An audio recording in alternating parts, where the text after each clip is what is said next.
아침에 일어나서 기사를 보고 참 충격을 너무 커가지고 좀 참담함을 느끼는데, 이태원에서 149명, 또 모르겠어요, 더 늘어날지도. 그래서 대부분 그 젊은 청년들일 텐데, 압사 사고로 그꽃 같은 나이에 그 생명을 잃었습니다. 이로 인해서 또 뭐 사회적으로 받는 그 충격도 크지만, 그 유족들이 당하는 그 아픔과 고통이 얼마나 클까 하는 생각이 들면 참으로 가슴 아프고 참담하다는 생각이 듭니다. 제가 잠깐 기도하겠습니다. 자비하신 아버지 하나님, 우리 인생이 사망이라고 하는 것에 매여서 살 수밖에 없고, 또 그러한 어떤 죽음의 그 두려움 속에 우리 인생이 살아갈 수밖에 없음을 고백하옵나이다. 그러나 예기치 않는 그러한 사고로 150여 명이나 되는 그 젊은 청년들이 안타깝게 또 압사 사고로 죽음을 당하였나이다. 이로 인해서 참으로 아, 많은 이들이 충격을 받고 또 고통 가운데 있고, 무엇보다도 이 꽃다운 나이에 그 생명을 잃은 또 그 유족들, 그들이 당하는 그 아픔과 고통이 얼마나 크겠나이까.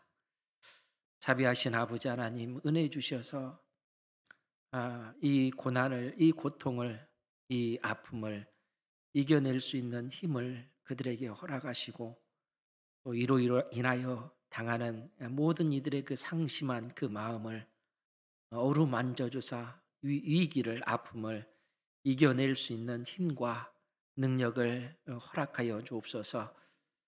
오늘 아버지 앞에 저희들 또 머리 숙여 예배드리나이다. 다시 한번 우리의 유일한 그 소망은 우리 하나님께 있음을 고백하며 아버지 앞에 예배드리오니, 우리를 붙드시고 주의 말씀으로 위로하시고 주의 말씀으로 소망 갖게 하옵소서. 우리 주 예수 그리스도의 이름으로 기도하옵나이다. 아멘. 전혀 예상하지 못했던 그러한 사건이라 저 자신도 충격을 받고, 또 우리 기도하시는 집사님뿐만 아니라 여러분들도 이게 무슨 일인가 아마 큰 충격을 받았을 거라 하는 생각이 듭니다.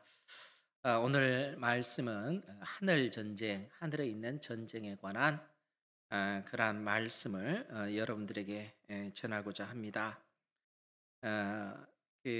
우리가 이제 계시록 12장에 나오는 그러한 그 말씀을, 또 우리가 지난주에 특히 들었던 계시록 12장 1절에서 6절에 있는 그 말씀을 생각하면서 하늘에 있는 그 전쟁에서 용이 피하여 이 땅으로 내어 쫓기는 그 사건의 의미가 무엇인가 하는 것을 생각하면서 우리가 말씀을 보고자 합니다. 우리가 지난주 그 말씀을 통해서 한 여인이 등장을 했죠. 그 여인은 달을 밟고 태양으로 옷을 입고, 머리는 12개의 그 별로 된 그 관을 쓴 그 영광스러운 그러한 그 여인의 그 모습이었습니다. 그리고 이 여인이 상징하는 것이 주님께서 피 흘려 세우신 몸된 교회였다라고 말씀을 드렸습니다.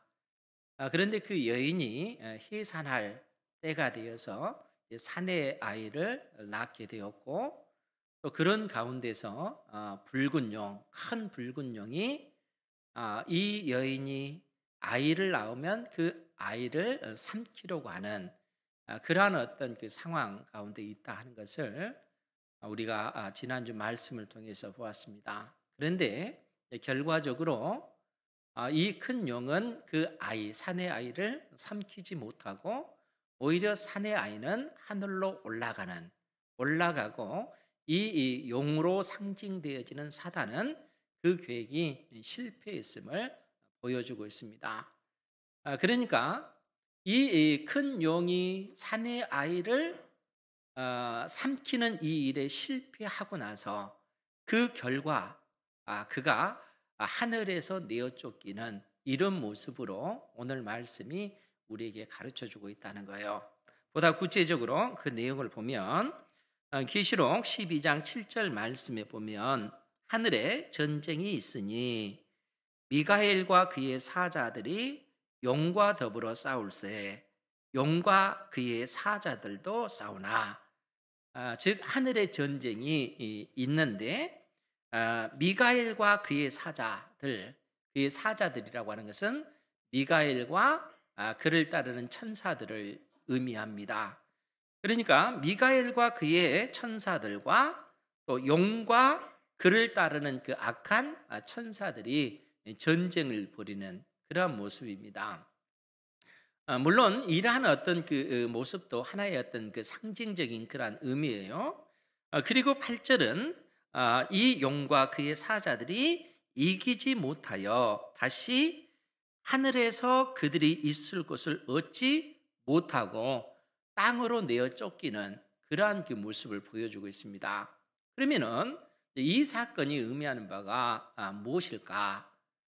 우리가 다니엘서 12장 1절에 보면 뭐라고 기록이 되어 있냐면 제가 봉독해 드리겠습니다. 잘 들으시기 바랍니다. 그때에 내 민족을 호위하는 큰 군주 미가엘이 일어날 것이요 또 환란이 있으리니 이는 개국 이래로 그때까지 없던 환란일 것이며 그때 내 백성 중 책에 기록된 모든 자가 구원을 받을 것이라.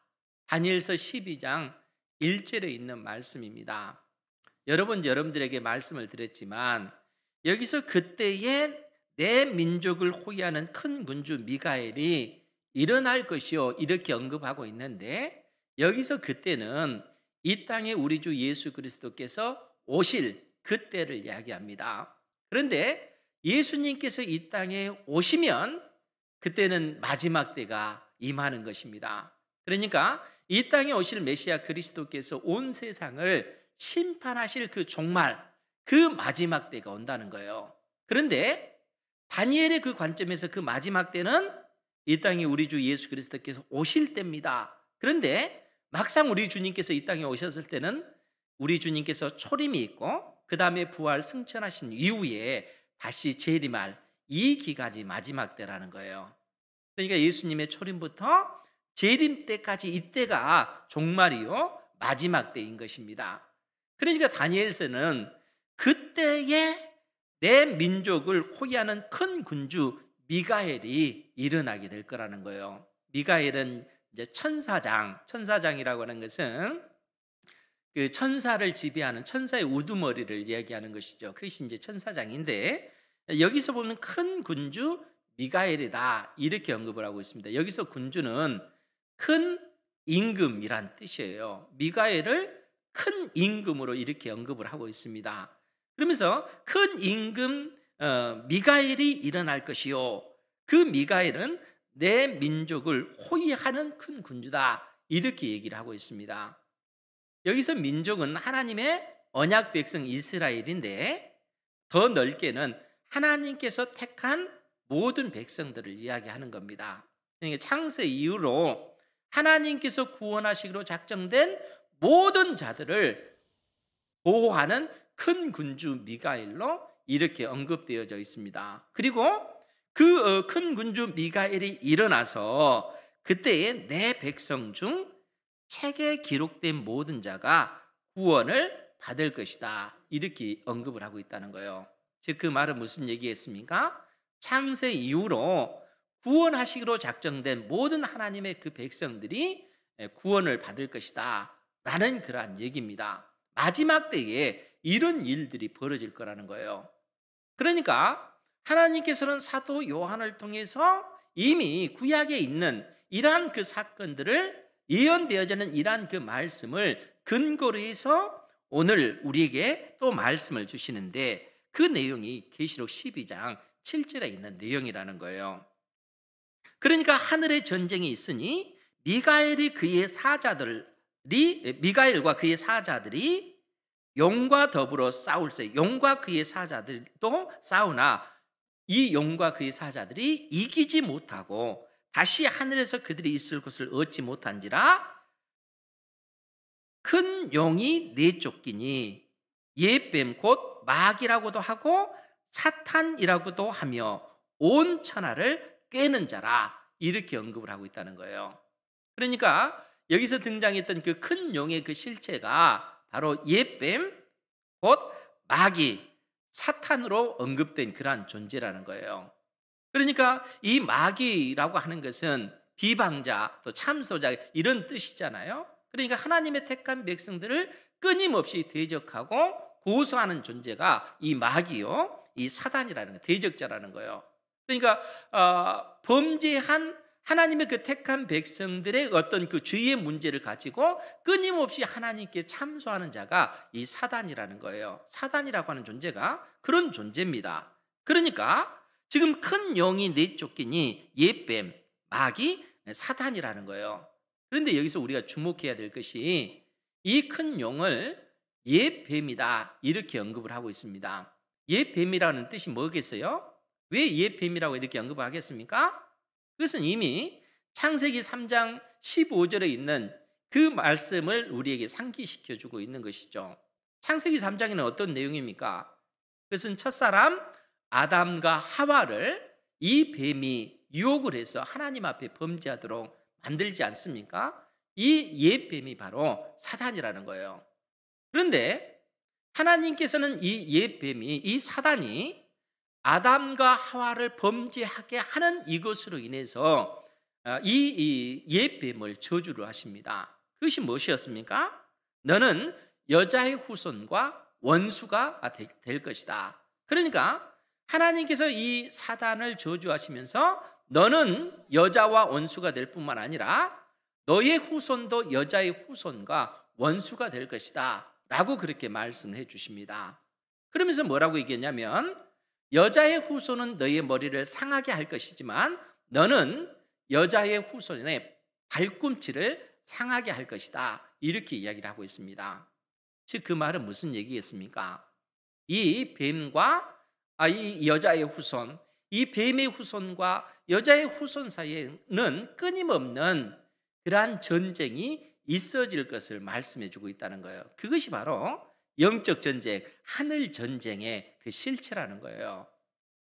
그러니까 하나님께서는 지금 이 뱀과 뱀으로 일컬어진 이 사단과 여인의 후손으로 일컬어지는 믿음의 그 사람들과 치열한 그러한 싸움이 있어질 것을 말씀해 주셨고, 이 사단은 여인의 그 후손의 발꿈치를 상하게 하지만 여인의 후손은 뱀의 머리를 짓이길 것을, 뱀의 머리를 부수실 것을 하나님께서 말씀해 주셨다는 거예요. 그러한 역사가 진행되어질 것을 말씀해 주고 있다는 거예요. 그렇기 때문에 여러분 누가복음 11장에 보면 그 부분을 우리 같이 한번 찾아보도록 하겠습니다. 누가복음 11장 17절 이하의 말씀에 보면 신약성경 110페이지입니다. 거기에 보면 70인이 기뻐하며 돌아와 이르되 주여 주의 이름이면 귀신들도 우리에게 항복하더이다. 즉 예수님께서 70명의 전도자를 세우시고 복음을 증거하게끔 하신 것입니다. 그리고 이 70명이 복음을 전한 이후에 예수님께 와서 이처럼 보고를 하고 있는 거예요. 주의 이름이면 귀신들도 우리에게 항복하더이다. 그러할 때 예수님께서 뭐라고 말씀하시냐면 사탄이 하늘로부터 번개같이 떨어지는 것을 내가 보았노라.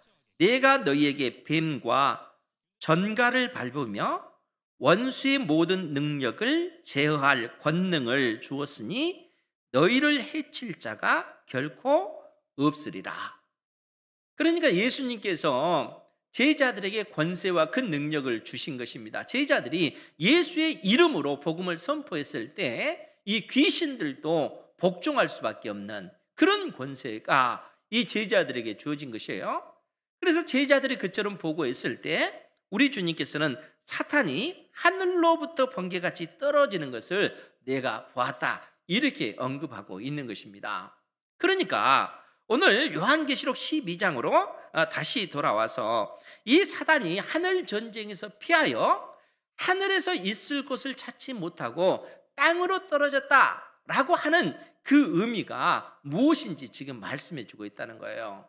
즉 그 말은 우리 주 예수 그리스도께서 십자가에 못 박혀 죽으시고 죽음의 권세를 이기시고 부활하시고 승천하신 이 사건을 언급하고 있는 것입니다.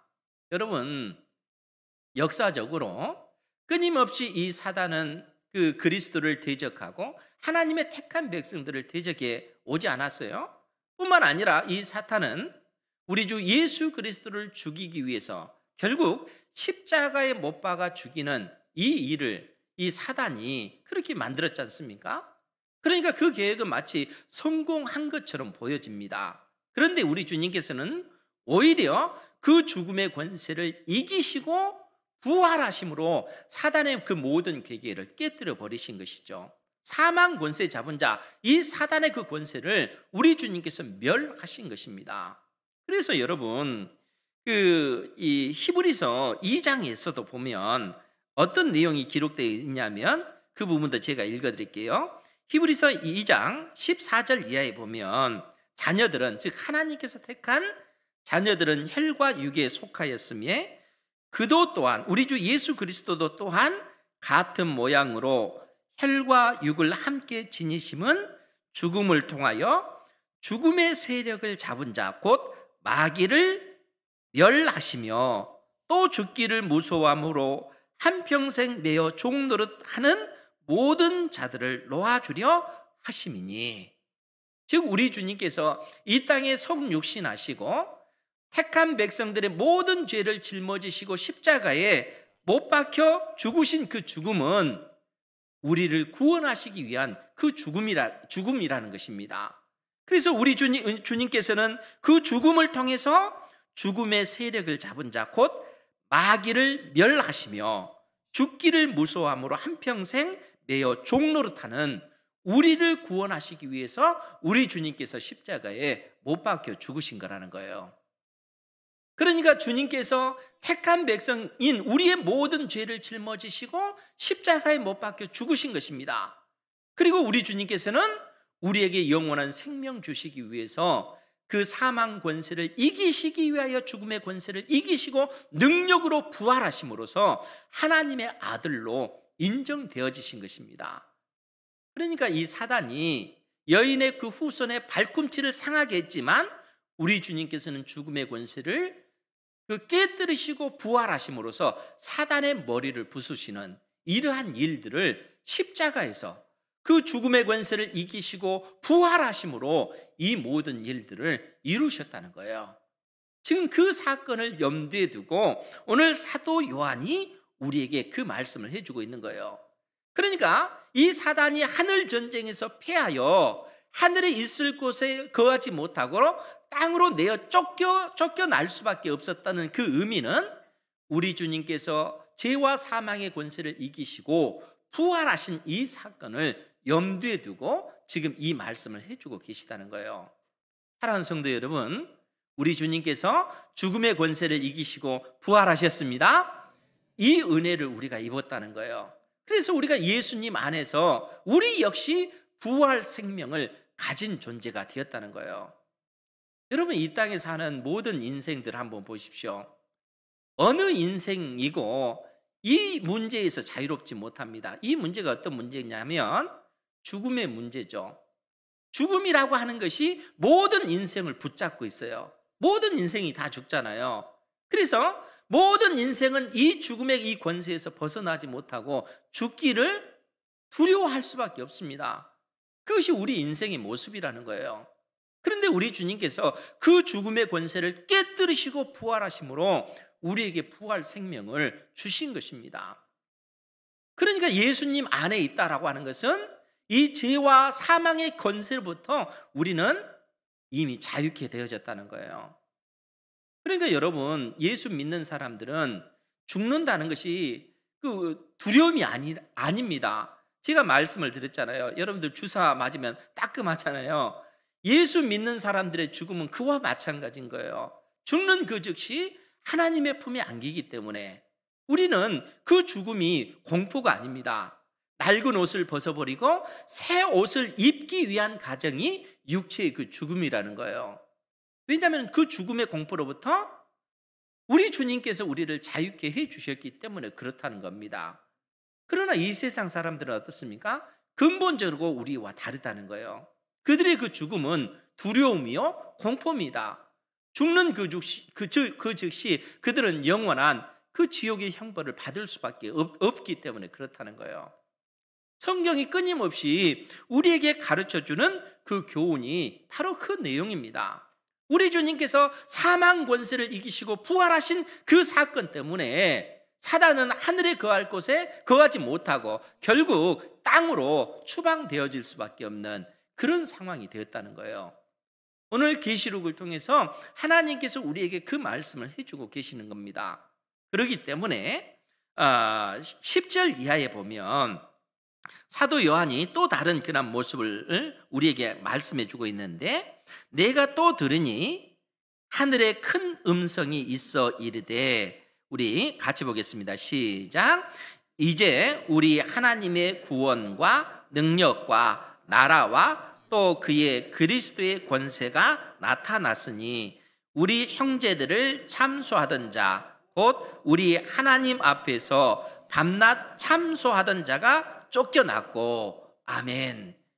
사도 요한이 하늘에서 큰 음성이 들리는 것을 듣게 됩니다. 그 음성의 내용이 뭐냐면, 이제 우리 하나님의 구원과 능력과 하나님의 그 나라와 또 그의 그리스도의 권세가 나타났다 하는 거예요. 하나님 나라의 그 능력과 그 권세가 나타난 겁니다. 그러면서 뭐라고 얘기했냐면, 또 그의 나타났으니 우리 형제들을 참소하던 자, 곧 우리 하나님 앞에서 밤낮 참소하던 자, 사단이 쫓겨났다는 거예요. 참소한다라는 그 말이 뭡니까? 고소한다 그 얘기예요. 무엇에 대한 고소겠습니까? 우리 인생의 죄의 문제를 하나님께 참소하는 거예요. 죄의 삭시 사망이기 때문에 이 사단은 죽음의 그 권세를 가지고 있잖아요. 이 죽음의 권세라고 하는 것이 죄의 삭시 사망이기 때문에 그렇습니다. 사단은 참소하는 자라는 거예요. 고소하는 자들, 인생들을 고소해서 그 죄로 인해서 영원한 지옥 형벌을 받도록 고소하는 자가 이 사단이라는 거예요. 그런데 그 사단이 하나님 앞에서 쫓겨날 수밖에 없죠. 왜 그렇습니까? 우리 주 예수 그리스도의 십자가의 그 피가 우리의 모든 죄 문제를 다 사했기 때문에 그렇습니다. 더 이상 사단이 고소한다 할지라도 우리는 고소당할 그런 근거가 전혀 없습니다. 예수님께서 우리의 모든 죄를 용서해 주셨고 우리를 의롭다 선언해 주었기 때문에 그런 것입니다. 그래서 사단이 하늘에 거할 곳이 없어서 결국 땅으로 쫓겨날 수밖에 없는 것이죠. 지금 그 진리를, 그 계시를 우리에게 이처럼 말씀해 주고 있는 거예요. 그러면서 또 11절에 이 부분도 같이 한번 보겠습니다. 시작. 또 우리 형제들이 어린 양의 피와 자기들이 증언하는 말씀으로서 그를 이겼으니 그들은 죽기까지 자기들의 생명을 아끼지 아니하였도다. 아멘. 또 우리 형제들이, 우리 믿음의 형제들이 우리를 얘기하고 있는 거예요. 여러분들도 이 속에 포함이 되어져 있습니다. 또 우리 형제들이 어린 양의 피와 자기들이 증언하는 말씀으로서 그 사탄을 이겼으니, 이 표현이에요. 그러면 여러분, 어린 양의 피로 우리가 사탄을 이겼습니다. 어린 양의 피뿐만 아니라 자기들이 증언하는 말씀, 자기의 그 증거를 얘기하는 거예요. 여러분들이 가지고 있는 증거가 뭡니까? 예수님의 십자가의 그 피가 나의 죄 때문에, 우리 주님께서 십자가에 못 박혀 죽으신 하나님의 아들이시요, 나의 죄 때문에 우리 주님께서 흘리신 보혈이라는 거예요. 이 복음을 우리가 가지고 있는 것입니다. 그렇지 않습니까? 우리 주님께서는 나의 죄 때문에 십자가에 못 박혀 죽으신 하나님의 아들이란 사실을 우리가 믿음으로써 우리가 구원을 받았잖아요. 그러니까 우리가 어린 양의 그 피와 우리의 그 믿음의 그 고백을 통해서 사탄을 이겼으니 이 믿음의 백성들은 죽기까지 자기들의 생명을 아끼지 아니하였도다. 우리가 죽을지언정 우리가 가진 이 신앙, 주님께서 나의 죄 때문에 십자가에 못 박혀 죽으신 하나님의 아들이라는 사실을 믿을 뿐만 아니라 오직 하나님께 소망을 두는 이 신앙을 우리가 죽기까지 생명을 버릴지언정 그 신앙을 우리가 견고히 붙잡았다는 거예요. 이 신앙으로 우리가 사단을 이겼다라고 지금 선언하고 있는 것입니다. 이 신앙 고백 가운데 여러분들이 살아가시기 바랍니다. 우리의 전 인생을 통해서 그래서 우리의 유일한 그 소망은 하나님께 있다는 거예요. 하나님만이 우리의 유일한 소망 되십니다. 이 세상의 어떤 것도 이 죄와 사망의 그 권세에서 우리를 구원해 주지 못합니다. 오직 우리 주 예수 그리스도의 십자가의 그 피와 그 주님의 어떤 그 보혈의 그 공로를 믿는 그 믿음이 우리를 죄와 사망의 그 권세에서 우리를 자유케 해주시는 거예요. 우리 주님께서 이 일을 이루시기 위하여 십자가에 못 박혀 죽으셨고 죽음의 권세를 이기시고 부활하셔서 우리에게 영원한 생명을 주신 것입니다. 이 은혜 가운데 살아가시기 바랍니다. 그러기 때문에 12절에서 사도 요한은 뭐라고 얘기하냐면 그러므로 하늘과 그 가운데 거하는 자들은 즐거워하라. 하늘과 그 가운데 거하는 자, 즉 예수 그리스도의 생명의 그 복음을 가진 자, 하나님의 택한 백성들은 그로 말미암아 즐거워하라 그 얘기입니다.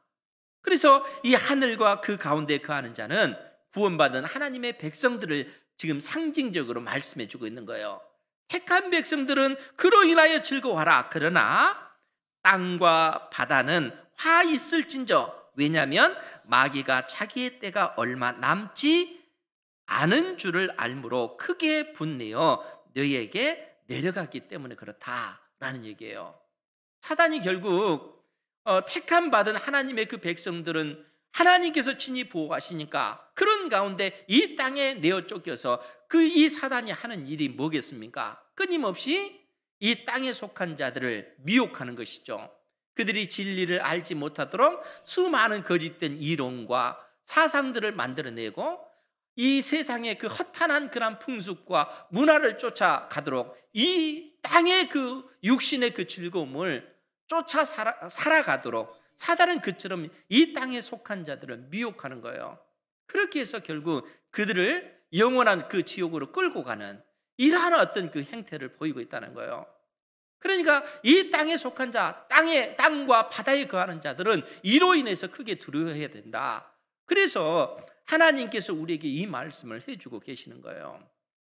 그러면서 뭐라고 얘기를 하냐면 13절 이하에 보면 용이 자기가 땅으로 내쫓긴 것을 보고, 즉 사단이 땅으로 내쫓긴 것을 보고 남자를 낳은 여자를 박해하는지라. 결국 이 사단이 결국 이 땅에 있는 그 여자, 그 여자는 교회를 상징합니다. 교회를 박해하는 그러한 일들을 하죠. 그러나 하나님께서 이 여자를 광야로 인도하시고 그 광야에서 보호하십니다. 그 내용이 이제 14절인데 그 여자가 큰 독수리의 두 날개를 받아 광야 자기 곳으로 날아가 거기서 그 뱀의 낯을 피하여 한 떼와 두 떼와 반 떼를 양육받음에.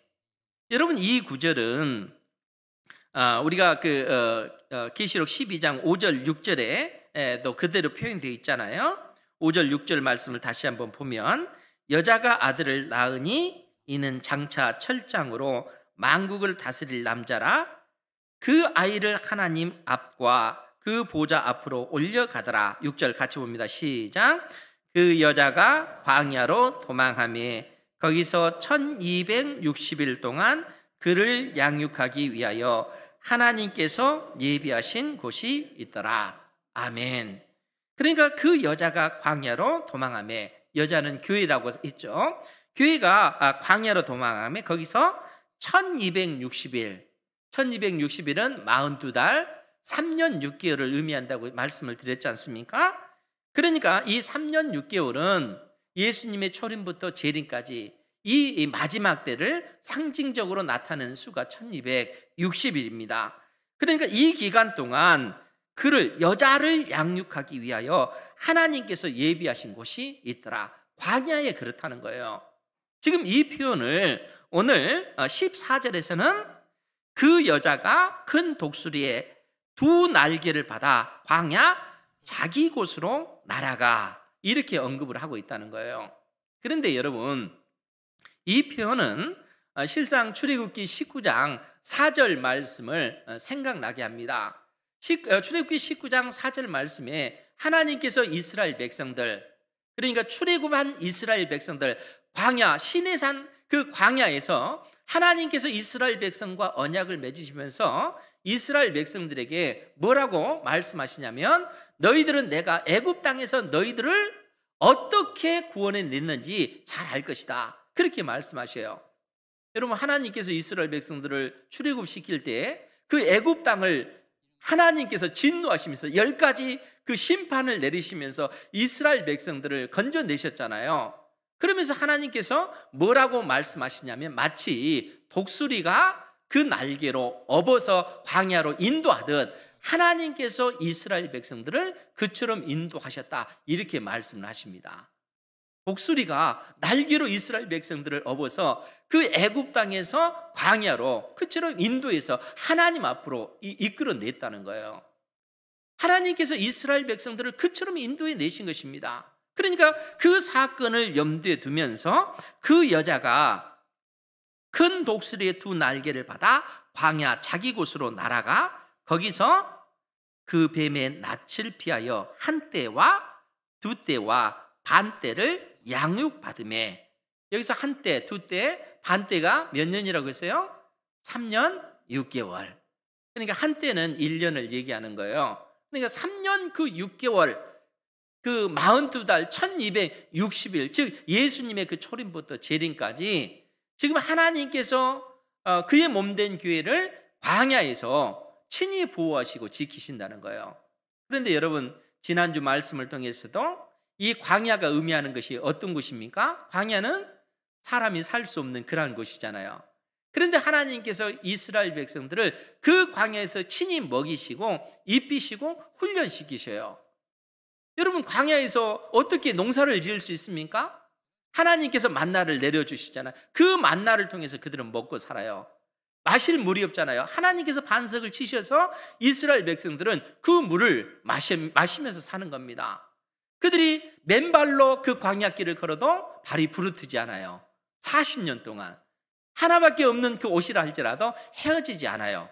하나님께서 친히 그처럼 이스라엘 백성들을 돌보시는 겁니다. 그러니까 이스라엘 백성들은 광야 40년 동안 매일매일 기적을 경험하는 거예요. 하나님께서 만나를 내려주시는 그 기적, 반석을 치시는 그 기적을 그들이 매일매일 목격해요. 이것이 다 훈련이라고요. 어떤 훈련이요? 가나안 땅에 들어가서 그 가나안 땅에는 하나님의 그 기적이 두 눈에 보이지 않잖아요. 그 땅에는 흐르는 물이 있고 솟구치는 샘물이 있고 거기는 과일나무가 풍성하고 그들은 밀과 보리의 그 소산지잖아요. 열심히 땀을 흘려서 일하면 그 수확물, 사람들이 먹고 살 수 있는 그 모든 것들이 다 주어진다는 거예요. 그러면 하나님께서 그곳에서는 일하지 않는 거예요? 그게 아니라고 했잖아요.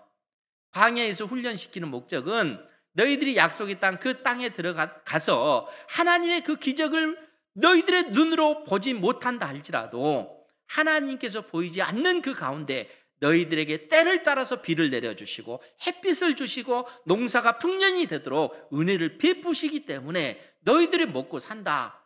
하나님의 은혜로 살아간다. 너희들에게 있는 재능과 그 능력도 하나님께서 주신 것이다. 하나님께서 그러한 그 훈련을 광야에서 시키셨잖아요. 그러니까 그들이 가나안 땅에 들어가서도 그런 기적이 보이지 않는다 할지라도 그들의 믿음의 그 고백이 어떻게 했어요? 하나님의 은혜로 내가 살아갑니다. 나에게 있는 이 재능도 능력도 하나님께서 주신 것입니다. 그것이 진리이기 때문에 그렇다는 거예요. 그러니까 이 진리를 깨닫지 못하면은 이 광야에서의 그 훈련이 엉터리가 되어지는 거예요. 하나님께서 광야에 이스라엘 백성들을 보내시고 그 훈련을 시키고 계시다는 거예요. 그러니까 여러분들이 어떻게 살아야 되겠습니까? 우리가 하나님의 은혜로 살아간다는 거예요. 여러분들의 그 건강도 하나님께서 주신 것입니다. 여러분들의 재능도 하나님께서 주신 것입니다. 여러분들의 직장도, 여러분들이 하는 사업도 하나님의 은혜로 주어진 것이라는 거예요. 이러한 믿음의 그 고백을 들으시는 여러분들 되시기 바랍니다. 이 훈련을 하나님께서 시키시기 위해서 이스라엘 백성들을 광야로 보내주시는 거예요. 그리고 그곳에서 우리의 인생이 수많은 어려움도 당하고 고난도 당하잖아요. 그런데 그런 가운데서 하나님께서 우리의 인생을 지켜주시는 거예요. 그래서 15절 말씀에 보면 여자의 뒤에서 이 뱀 사단이 그 입으로 물을 강같이 토하여 여자를 물에 떠내려 가게 하려 하되 땅이 여자를 도와 그 입을 벌려 용의 입에서 토한 강물을 삼키니. 하나님께서 이처럼 도와주시는 거예요. 사단이 그 여자에게 그 입을 벌려서 물을 강같이 토하여 여자를 강물에 떠내려 보내려고 하잖아요. 익사시키려고 하잖아요. 그런데 어떤 일이 벌어집니까? 땅이 입을 벌려서 그 물을 다 흡수해 버리잖아요. 즉 하나님께서 마지막 때까지 택한 백성들을 이처럼 불꽃 같은 눈동자로 보호하시고 지키시고 인도해 주신다는 겁니다. 이 신앙 가운데 살아가시기 바랍니다. 그러니까 사랑하는 성도 여러분, 결코 하나님을 떠나서는 우리가 살 수가 없어요. 하나님 중심의 삶을 사셔야 됩니다. 하나님을 예배하는 그 삶을 사셔야 돼요. 하나님께서 끊임없이 성경 66권을 통해서 계속해서 반복해서 하는 얘기가 이런 얘기잖아요. 우리에게 이 교훈을 주고 계시다는 거예요. 사람이 이 하나님을 떠나서 살 수 없는 것은 마치 물고기가 물을 떠나서 살 수 없는 것과 마찬가지예요. 그렇지 않습니까? 물고기가 물 떠나면 살 수 있겠어요? 그 나무가 뿌리째 뽑히면 그게 살 수 있겠습니까? 그 생명의 그 근원에서 결코 떠나서는 살 수가 없다는 거예요. 우리 하나님을 떠나서는 우리 인생이 살 수가 없습니다. 오직 하나님께 소망을 두는 여러분들 되시기 바랍니다. 우리 마지막 절 같이 한번 볼까요? 17절 말씀 시작. 용이 여자에게 분노하여 돌아가서 그 여자의 남은 자손 곧 하나님의 계명을 지키며 예수의 증거를 가진 자들과 더불어 싸우려고 바다 모래 위에 서 있더라. 아멘. 끝까지 이 사탄은 하나님의 택한 백성들을 유혹하고 그들을 넘어뜨리기 위해서 이처럼 우리 주님께서 재림하실 그때까지 끊임없이 주의 몸된 교회를 핍박하는 그 모습을 이처럼 묘사해 주고 있습니다.